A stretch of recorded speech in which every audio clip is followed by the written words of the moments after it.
relasyon ay hindi perfect sa bawat isa. Ano? At hindi lamang po sa mga husband and wives na nangyayari ito, but even our love and relationship to God ay hindi rin po perfect.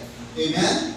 Kung minsan nagpaparaya din tayo, nagpaparaya din ang ating love sa Diyos, kahit ayaw sana natin gawin yung ating ministry, kahit sana ayaw natin gawin yung gawain natin para sa Panginoon, pero dahil mahal natin si God, minsan nagpaparaya din tayo. Sa lyrics ng kanta, sabi na, dahil mahal kita, lahat ng bagay ay aking matatanggap. Sabi niya sa lyrics. So, kahit na, kahit na binupuri po tayo bilang isang born again, kahit na